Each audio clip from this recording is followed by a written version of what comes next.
요즘 한국 사회가 위기라고 하는 이야기들이 많이 회자됩니다.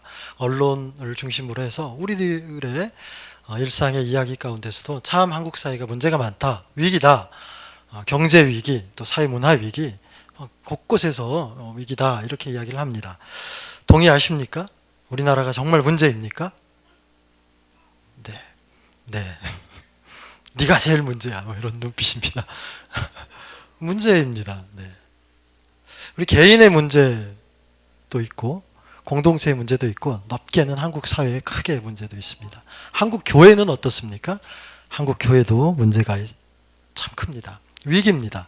특별히 주일 학교가 가장 큰 걱정거리고 위기입니다. 이 위기 앞에서 어떻게 해야 할까요? 우리는 어떻게 해야 될까요?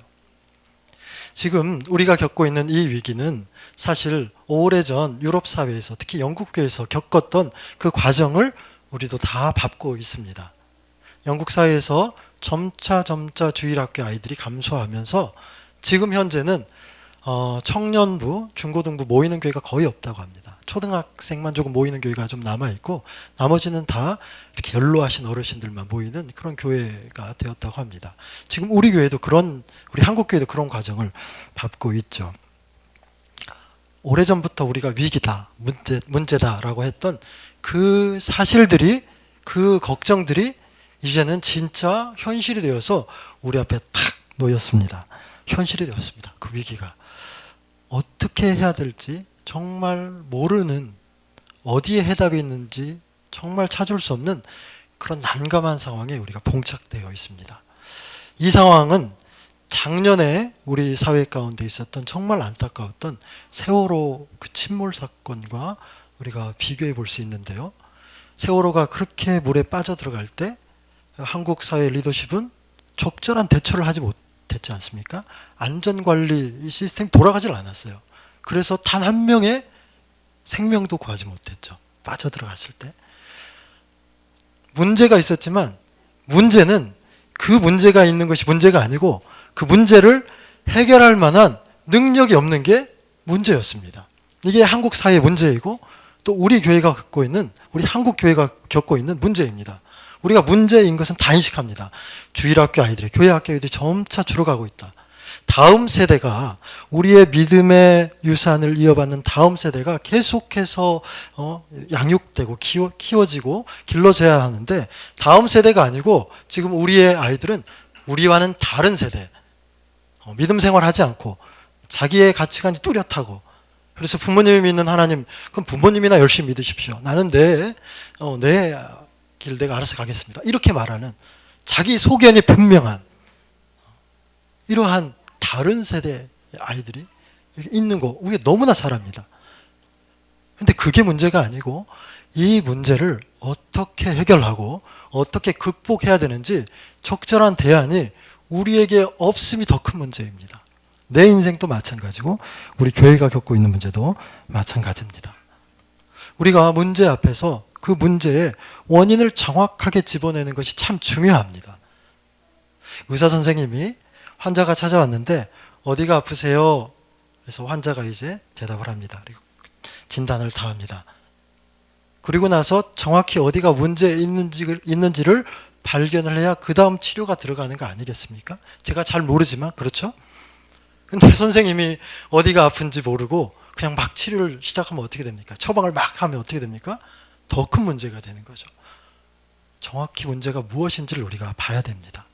오늘 우리가 읽은 이 사도행전의 말씀, 이게 초대교회 때 벌어진 이야기여서 우리의 상황과는 조금 다르다 우리가 이야기할 수 있지만 그렇지 않습니다. 상황은 다르지만 그 핵심은 똑같습니다. 이때 당시 이루어진 이 상황들을 우리가 정확하게 바라보고 이해할 수 있어야 됩니다. 이게 어떠한 영적인 구도에서 사도행전의 교회가 이러한 일들을 겪었고 또 어떤 영적인 구도에서 우리 교회가 그러한 비슷한 일들을 겪고 있는지를 우리가 이해를 해야 됩니다. 저는 개인적으로 이 사도행전의 이 장면들이 구약의 여호수아 시대와 흡사하다 생각합니다. 구약의 여호수아 시대 때는 여호수아와 그의 군대들이 가나안 땅을, 약속하신 그 땅을 정복하러 나갔죠. 물리적인 힘을 가지고 정복을 합니다. 그래서 죽음으로 약속의 땅을 정복해 나갑니다. 사도행전의 시대는 정복의 양상이 틀립니다. 사람을 죽임으로 정복해 나가는 것이 아니고 주의 복음으로 사람을 살리면서 정복해 나갑니다. 그래서 구도는 똑같습니다. 구약의 사람들이 사람을 죽이면서 나갈 때 사도행전 사람들이 사람을 살리면서 나갔는데, 사람을 살리면서 정복해 나가는 과정 가운데 반대에 부딪힙니다. 구약의 여호수아 시대 때는 가나안 백성들의 반대와 방해에 부딪혀서 참 많이 힘들지만, 사도행전 시대 때는 유대교의 종교 지도자들의 반대와 방해 때문에 참 많은 어려움을 겪게 됩니다. 여호수아 시대 때가 물리적인 충돌이 일어났다면 사도행전 시대 때는 그보다는 영적인 충돌이 많이 일어납니다. 우리가 읽진 않았지만 17절에 이렇게 기록됩니다. 과연 헤롯과 본디오 빌라도는 이방인과 이스라엘 백성과 합세하여 하나님께서 기름 부으신 거룩한 종 예수를 거슬러, 그러니까 유대교 지도자들, 그 당시에 또 사회 지도자들이 예수를 거슬렀다. 예수의 복음을, 예수를 거슬렀다는 겁니다. 전하지 못하게 했다라는 겁니다. 그리고 20절에 보면, 제가 27절을 읽었네요. 죄송합니다. 20절에 보면 우리는 보고 들은 것을 말하지 아니할 수 없다 하니, 여기에 대항하여서 예수의 제자들은 영적으로 그들이 사람을 살리면서 복음을 전하는 것을 방해하니까 우리는 어떤 방해가 와도 그렇게 할 수 없습니다. 여기에 대항해서 끝까지 복음을 우리는 전하겠습니다. 이렇게 충돌이 일어난 겁니다. 맞불을 붙인 겁니다. 그 종교 지도자들 향해서 복음 전도자들이 맞불을 붙입니다. 복음을 전하기 어려운 상황에 왔고, 복음을 전하였다가는 목숨이 자칫 이렇게 일순간에 날아갈 수 있는 이런 두려움의 순간에도 복음 전도자들은 그들의 사명을 감추지 않습니다. 오히려 두려워하지 않고 이렇게 드러냅니다. 자신이 해야 될 일이 뭔지 더 드러냅니다. 그들의 상황은 계속 그렇게 했다가는 잡혀갈 수 있습니다. 옥에 갇힐 수 있습니다. 그리고 실제로 잡혀갔고 옥에 갇혔고 얻어맞았고 죽기까지 했습니다. 그러나 그런 상황들을 전혀 그들이 의식하지 않습니다. 두려움과 어려움의 상황에서 오히려 더 내가 해야 될 일은 복음을 전하는 일입니다. 이렇게 이야기합니다. 그럼 우리 지금의 상황은 어떻습니까? 여호수아의 시대와 같이 우리가 물리적으로 세상에 나가서 사람들의 목숨을 해하면서 전쟁을 해야 되는 상황입니까? 그렇진 않죠. 우리가 이 신약의 시대를 살면서 우리 역시 똑같이 사도행전의 이 시대처럼 복음의 전도의 세력을 방해하는 어떤 영적인 구도로 이해하면서 우리가 오늘 내 삶의 자리에서 복음 전도자로서의 사명을 감당하면서 나아가야 된다라는 이런 영적인 구도의 관계 속에 내가 위치한다는 것을 이해하고 가셔야 됩니다. 다른 말로 하면 내가 오늘 살아가고 있는 내 오늘 하루의 삶은 영적인 전쟁터이다. 복음 전도를 해야 하는 것과 복음 전도를 방해하는 그러한 세력의 다툼이 끊임없이 내 안에서, 내가 살아가는 내 삶의 터전에서 일어나고 있다는 사실을 우리가 이해해야 됩니다. 이것이 본질을 이해하는 거고, 이 본질이 충분히 우리 가운데서 이해되고 확인되고 믿어졌을 때 그 다음에 우리의 행동 양식이 나타나는 겁니다. 여러분, 요 근래에 혹시 내 입술로, 내 말로, 내 언어로 복음을 전해 보신 적이 있습니까? 예수 믿으세요. 이렇게. 교회 다니세요. 교회 같이 가요. 우리 목사님 참 좋아요. 이렇게 복음을 전한 적이 있습니까? 없다면 제가 이 복음을 전했느냐 안 전했느냐 이걸 따지려는 게 아닙니다. 없다면 내가 복음을 전하지 못한 이유는 무엇인지 한번 생각해 보고자 함입니다. 나는 왜 복음을 전하지 못하면서 살았을까? 내가 복음에 확신이 없나? 한번 생각해 보십시오. 복음의 능력에 내가 확신이 없나? 내가 복음을 전하면 어떻게 될지 몰라. 이렇게 내가 그냥 의심하면서 그 의혹 가운데 내가 있나? 아니면 나는 확신하는데, 내가 확신하는 것 같은데 좀 부끄러워서 전하지를 못하나? 이런 부분도 있을 수 있죠. 혹은 지금처럼 반기독교적인 정서가 강한 사회에서 내가 예수 믿는다라고 하는 것을 내 입으로 밝히면 오히려 내 삶에 조금은 마이너스가 될까봐 그것이 두려워서 복음을 전하지는 못했습니까? 어떤 부분에 내 삶이 들어가 있습니까? 대부분, 어쩌면 대부분 부끄러워서 혹은 두려워서 복음을 전하지 못합니다. 그런데 한번 가만히 생각해 보십시오. 내가 복음 전하는 것이 부끄럽다면 복음이 부끄러운 겁니까? 복음 전하는 내가 부끄러운 겁니까? 복음을 전하는 것이 부끄럽다면 복음이 부끄러운 겁니까? 내가 부끄러운 겁니까? 복음을 전하는 상황이 두렵다면 복음을 전하는 그 상황이 두려운 겁니까? 아니면 내가 너무나 믿음이 연약하고 내가 너무나 나약함입니까? 여러분, 내 안에 내가 가지고 있는 이 스마트폰을 내가 부끄러워합니다. 사람들한테 이것을 내놓기를 부끄러워합니다. 내 것인데, 내 안에 있는 건데. 그래서 사람들 앞에 이걸 자랑하고 싶지 않습니다. 그러면 이게 부끄러운 겁니까? 이것을 가지고 있는 내가 부끄러운 겁니까? 내가 부끄러운 거죠, 사실은. 내가 복음을 전하는 것을 부끄러워서 내가 사람들 앞에, 내 이웃한테, 내 직장에서 내 입술을 열어서 전하지 못한다. 그렇다면 사실은 복음을 전하는 그 상황이 부끄러운 것이 아니고 복음이 부끄러운 겁니다. 내가 가지고 있는 복음이. 그것이 우리가 솔직하게 그러한 복음 앞에서의, 복음 전도 앞에서의 나의 자신의 모습을 바라보고 하나님께 나아가야 됩니다. 하나님, 내가 주의 복음을 주의 복음을 부끄러워하지 않게 하여 주옵소서. 이 상황 가운데서 주의 말씀을, 주의 사랑을, 주의 복음을 전하는 것 가운데 두려움이 와도 두려워 떨지 않게 해주십시오. 이렇게 주의 능력을 의지하면서 나아가야 됩니다. 사도행전에 이 복음의 전도자들이 지금 그렇게 하고 있는 겁니다. 결국 그렇게 해서 어떤 상황이 벌어집니까? 베드로와 요한이 잡혀갑니다. 잡혀가죠. 투옥됩니다. 베드로와 요한이 이게 투옥되었을 때, 그 사도들의 리더십이 감옥에 탁 갔을 때, 이것은 개인의 문제였을까요? 아니면 공동체의 문제였을까요? 베드로와 요한이 투옥됐습니다. 감옥에 갔습니다. 이것은 베드로와 요한의 개인의 문제입니까? 아니면 사도행전 교회 공동체의 문제입니까? 교회 공동체의 문제죠. 그래서 그들은 모였습니다. 이 일을 어떻게 하면 좋을까? 사람들이 모였습니다. 누구 하나가 어려움을 만나자, 누구 하나가 복음 전도의 사명을 감당해서 위기를 만나자, 그것이 한 개인의 위기가 아니고 교회 공동체의 위기다라고 그들이 판단하고 생각하고 모였습니다. 모여서 이제 해결 방법을 찾기를 시작합니다. 위기 관리 시스템이 작동하기 시작한 겁니다. 여러분, 우리가 멀리는 생각하지 말고 내 가정의 문제, 우리 교회의 문제를 한번 두고 생각해 보시죠. 내 가정에 우리만이 알고 있는 어려움이 있습니다. 이 어려움 때문에 가족들이 모여서 이 일을 어떻게 하면 좋을까?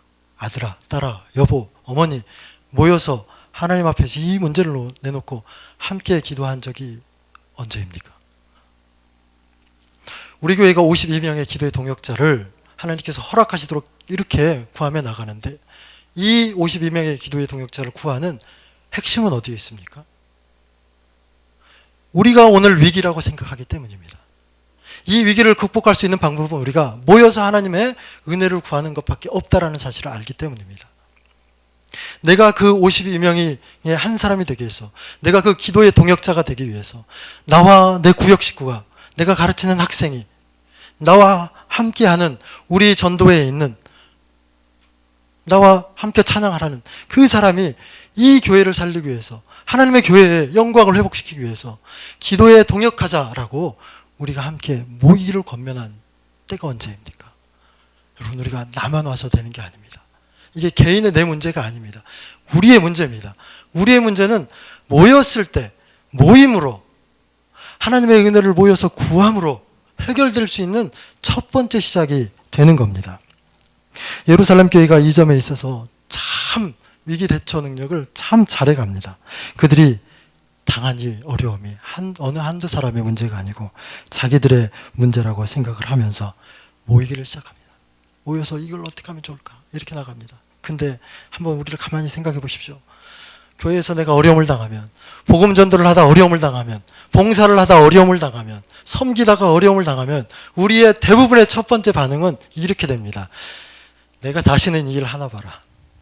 구역장 하다가 어려움을 당하면 내가 다시는 구역장 하나 봐라. 목사님 나한테 엉망골가 나 안 한다. 이렇게 하죠? 그죠? 구역 모임 나가서 구역장한테 상처를 받으면 내가 다시는 저놈의 구역 하나 봐라. 이렇게 하죠. 이게 첫 번째 우리의 반응입니다. 그러나 이 시대 사도행전의 사람들이 그렇게 하지 않았습니다. 내가 다시는 그 일 하나 봐라. 베드로와 요한이 내가 다시는 복음 전도 하나 봐라. 내가 열심히 이렇게 하나님 믿고 섬겼는데 아니 나를 오게 가두시다니. 하나님 너무하는 거 아니야? 정말 일할 수 있는 사람을 조건을 잘 만들어주고 열심히 일할 수 있도록 해야지. 그래야 결과도 팡팡 나와야 힘을 얻어서 열심히 더 하지. 뭐 이렇게 하지 않고 오히려 더 열심히 자신에게 맡겨진 직분과 사명을 감당하며 나갑니다.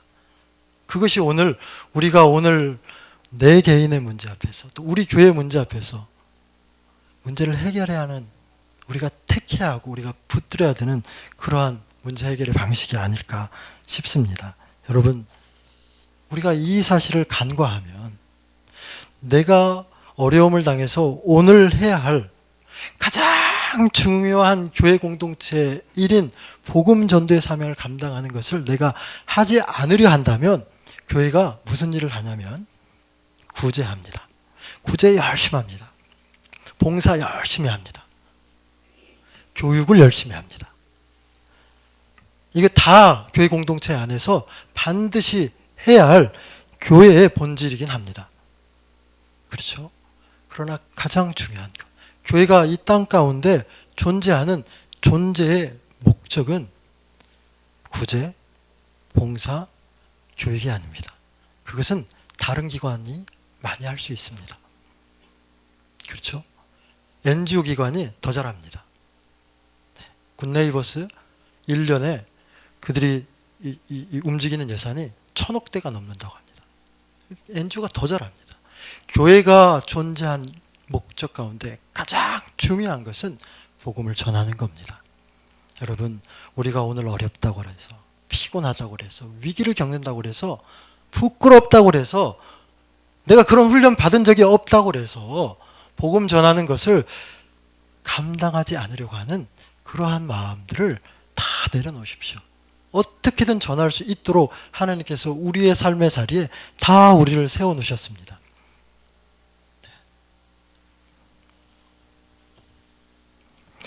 오늘 본문 말씀에 25절, 26절 우리가 함께 읽어보도록 하겠습니다. 25절, 26절입니다. 시작. 또 주의 종 우리 조상 다윗의 입을 통하여 성령으로 말씀하시기를 어찌하여 열방이 분노하며 족속들이 허사를 경영하였는고 세상의 군왕들이 나서며 관리들이 함께 모여 주와 그의 그리스도를 대적하도다 하신 이로소이다. 이 말씀은 현재 사도행전 교회가 겪고 있는 투옥되고 어려움을 당하고 그러한 박해를 받고 있는 상황들을 이들이 어떠한 관점에서 보냐면 이미 구약에서 시편에서 말한 이 말씀을 인용하면서 바라보는 겁니다. 영적인 구도 안에서 바라보는 겁니다. 사내들인 공유에서 벌어져서 그들이 박해를 받았던 그 상황이 열방들이 분노해서 허사를 경영하는 것으로 이해하고 관원들이 주님과 그리스도를 대적하는 것으로 이해했습니다. 그 말씀을 통해서 현재 우리한테 벌어지고 있는 상황들을 이해하고 있다라는 것입니다. 여러분, 내가 겪고 있는 어려움들, 내 삶의 문제들, 내가 오늘 행하고 있는 그 모든 상황들을 말씀 앞에 정확히 내놓을 수 있는 그런 신앙의 순수함이 우리한테 필요합니다. 말씀의 프리즘을 딱 갖다 대서 내 삶을 이해하려고 하는 것, 이것이 신앙인의 삶의 첫 번째 자세입니다. 말씀 앞에 내 삶을 비추지 않는다는 거, 그것은 사실 신앙이 아니죠. 말씀 앞에 우리의 삶을 딱 비추고 이것이 하나님의 어떠한 뜻 가운데서 이끌어가는 그러한 상황 가운데 있는 것인지 날마다 말씀으로 우리를 조명하고 하나님의 지혜를 구하면서 나아가야죠. 27절, 28절은 또 이렇게 말합니다. 과연 헤롯과 본디오 빌라도는 이방인과 이스라엘 백성과 합동하여 하나님의 기름 부으신 거룩한 종 예수를 거스려 하나님의 권능과 뜻대로 이루어진 예정하신 그것을 행하려고 이 성에 모였나이다. 이 말도 역시 마찬가지입니다. 하나님의 말씀으로 자신들의 상황을 이해하는 것입니다. 지금 권력자들이 행하는 그 모든 교회를 핍박하는 것들이 곧 그리스도 예수를 핍박하는 걸로 그들이 인식했습니다. 이것이 단순히 개인적인 일이 아니고 영적인 전쟁이라고 그들이 인식했습니다. 그리고 영적인 전쟁이기 때문에 그들 자신이 긴장을 더 해야 된다. 영적으로 깨어 있어야 된다라고 그들이 생각했습니다. 그래서 사도를 중심으로 대책을 수립합니다. 그 첫 번째가 모였던 것이죠. 그 두 번째는 현재 벌어지고 있는 상황을 말씀을 통해서 비춰보면서 어떠한 것인지 면밀히 따져보는 거였습니다. 그리고 그 적절한 대책을 수립하는 거였습니다. 목표를 세우는 거였습니다. 교회의 목적이, 교회의 사명이 복음을 전하는 거였다면 그러면 우리는 이러한 사명을 감당하다가 어려움을 만났는데 이 어려움을 극복하기 위해서 우리는 무엇을 해야 될 것인가 목표를 설정한 겁니다. 목표를 분명하게 설정하지 않으면 우왕좌왕하게 되죠. 이 사도들이 목적을 분명하게 세웠습니다. 그리고 열심히 기도했습니다. 오늘 얼마나 열심히 기도했는지 땅이 진동할 정도로 기도했다고 합니다. 그래서 오늘 우리가 기도하러 나온 거 아닙니까? 내 삶의 개개인의 문제를 가지고 교회 문제를 가지고 기도하러 나왔죠. 그리고 무슨 문제가 있을 때마다 목사님 앞에 나오면 목사님이 다 들어주고 결론적으로 하는 말이 뭡니까? 네, 기도 한번 해보시죠. 우리 함께 기도합시다. 이렇게 하죠. 기도하는 게 참 중요합니다. 기도하는 게 핵심입니다. 기도하는 게 첫 번째입니다. 근데 문제는 기도만 해서는 되는 게 아닙니다. 이걸 잘 이해하셔야 됩니다. 저 목사도 이상한 소리 했다 이렇게 하시면 안 됩니다. 기도만 해서 되는 게 아닙니다. 무엇을 위해서 무엇을 붙들고 기도해야 되는지 우리가 반드시 구체적으로 붙들고 기도하셔야 됩니다. 뭘 위해서 기도하는지조차, 내가 어떤 말씀을 근거로 해서 기도하는지조차 모르고 그냥 내 삶에 이루어질 많은 그러한 소원의 거리들을 하나님 앞에 다 내어놓고 그것을 주저리 다 내놓는다면 그것은 하나님 원하시는 기도가 아닙니다. 분명한 기도의 목표가 있어야 되는 겁니다. 기도하면 된다는 그 말보다 중요한 것은 무엇을 붙들고 무엇을 하나님 앞에 내어놓고 기도해야 되는가. 기도의 정확한 구체적인 그 제목을 가지고 기도하는 것이 더 중요합니다. 오늘 사도행전에 이 사도들이 그 어려움의 상황 가운데 기도한 내용을 한번 살펴볼까요? 놀랍습니다. 이 사람들은 그런 어려움을 당했는데 그들이 당한 어려움의 상황들을 내놓고 기도하지 않습니다. 이 어려운 상황에서 우리를 보호해 주십시오. 한 사람도 다치지 않게 해 주십시오. 빨리 저 사람들의 마음을 누그러져서 다시는 우리를 해치지 않게 해 주십시오. 우리에게 피할 길을 허락해 주십시오. 이런 기도의 제목을 한번 찾아보십시오. 그런 기도의 제목은 전혀 없습니다. 이루어지고 있는 이 상황에 대한 기도의 제목은 전혀 없습니다. 상황을 놓고 기도하지 않았습니다. 본질을 찾아 들어갔습니다. 24절을 한번 볼까요? 그들이 듣고 한 마음으로 하나님께 소리를 높여 이르되 대주제여 천지와 바다와 그 가운데 만물을 지으신 이시오. 그들이 첫 번째 기도했다는 것은 일심으로 기도했다는 겁니다. 이게 중요합니다. 여러분, 교회 공동체가 왜 교회 공동체입니까? 우리가 각자 한 사람 한 사람이 아니고 모든 문제들을 우리가 같은 마음으로 같은 뜻이 되어서 하나님 앞에 같이 내어놓는 것이 중요하기 때문에 교회 공동체입니다. 여러분, 오늘 우리가 겪고 있는 문제들이 있다면, 내 개인의 문제들이 있다면 공동체 앞에 내어놓으십시오. 그리고 함께 기도하기를 요청하십시오. 또 우리가 인식하고 있는 문제가 있다면 와서 공예배 시간에 또 기도의 시간에 함께 와서 기도해야 됩니다. 이것이 그냥 기도하는 것이 아니고 그 문제를 우리가 바로 인식하고 함께 기도하는 것이 얼마나 하나님 기뻐하는 뜻이고 또 성경에서 문제를 해결하는 가장 중요한 방식이라는 것을 우리가 알고 함께 모이기를 애써야 됩니다. 이들이 함께 모여서 기도할 때 무슨 일이 벌어집니까? 31절에 보니까 열심히 기도해서 땅이 진동합니다. 그리고 가장 중요한 것은 29절입니다. 담대히 하나님의 말씀을 전하게 하여 주옵소서. 이겁니다. 상황을 변화시켜 주세요. 상황을 바꿔주세요. 내가 지금 이런 어려움을 겪는데 이걸 조금 다르게 해주십시오. 이렇게 기도하지 않았다는 겁니다. 함께 모여서 땅이 진동할 만큼 열정적으로 뜨겁게 기도했는데 그 기도의 제목이 다름 아닌 그것 때문에 어려움을 당한 열심히, 더 담대하게, 부끄럽지 않게, 두려워하지 않고 하나님의 말씀을 전하게 해주십시오. 이렇게 기도했습니다. 여러분, 이것이 오늘 우리가 기도해야 될 기도의 제목이 아니겠습니까? 오늘 우리가 붙들어야 될 기도의 제목이 아니겠습니까? 사도행전 오늘 본문의 말씀에서 이래서 부흥이 일어났다, 이런 기록은 없습니다. 교회가 부흥하는 것, 사도행전 교회가 점점 더 막 왕성해져 가는 것, 여기에는 기록되어 있지 않습니다.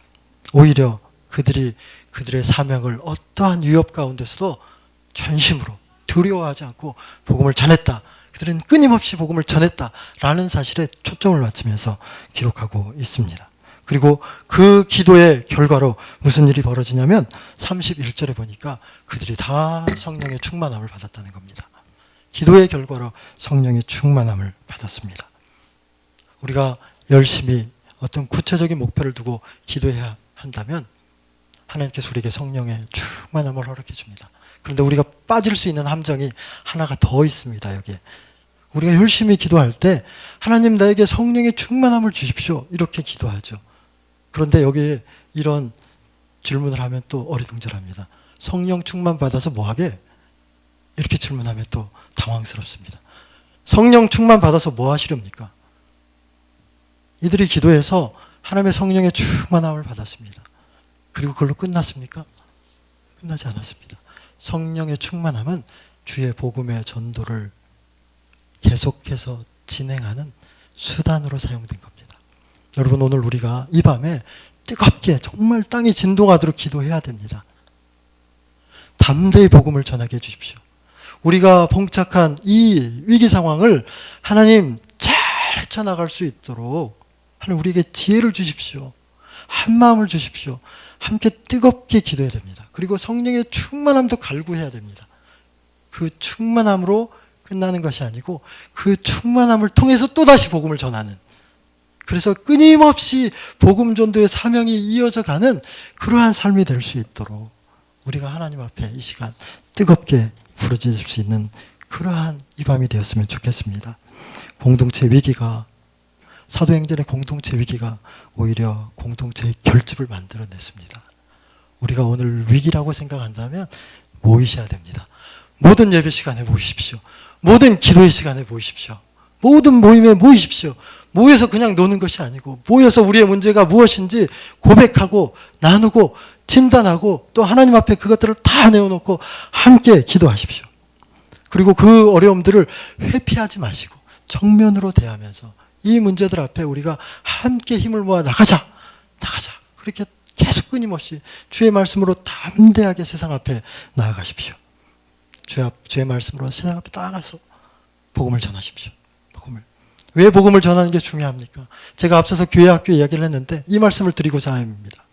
교회학교에 지금 참 어렵습니다. 우리 교회. 지난주에 통계를 내보니까요, 100명이 넘는 학생이 재적 인원입니다. 그런데 평균적으로 한 60명 정도가 출석을 합니다. 네. 참 어렵습니다. 근데 이 어려움의 문제가 우리 교회만의 문제는 아닙니다. 한국교회 전체의 문제입니다. 제가 알고 있는 한 분이 안산 동산교회 사역하고 계시는데 거기 우리 한국교회 대표적인 교회 아닙니까? 거기 그 목사님 하시는 말씀이 큰일 났다. 애들이 안 와. 이렇게 말씀하십니다. 또 동일한 문제입니다. 한국교회 전체가 겪는 문제입니다. 그러면 우리 한번 생각해 보십시오.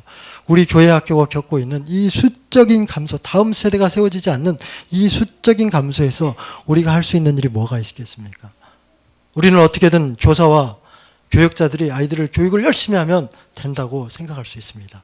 그러나 아이들이 이 교회에 오려면 누구의 도움이 필요합니까? 부모님의 도움이 필요합니다. 부모님이 오지 않으면 부모님이 학원 가지 말고 함께 예배하면 좋겠어, 이런 믿음으로 공동체를 세우지 않으면 아이들 오지 않습니다. 아이들 스스로 올 수 없습니다. 특히나 초등학생들, 중학생도 마찬가지요. 어른들이 오지 않으면 아이들이 오지 않는 그러한 때가 됐습니다. 우리가 불과 10년 전, 20년 전에는 아이들이 와야 어른들이 오는 그러한 구도였죠. 상황이 바뀌었습니다. 부모님이 와야 아이들이 오는 상황으로 바뀌었습니다.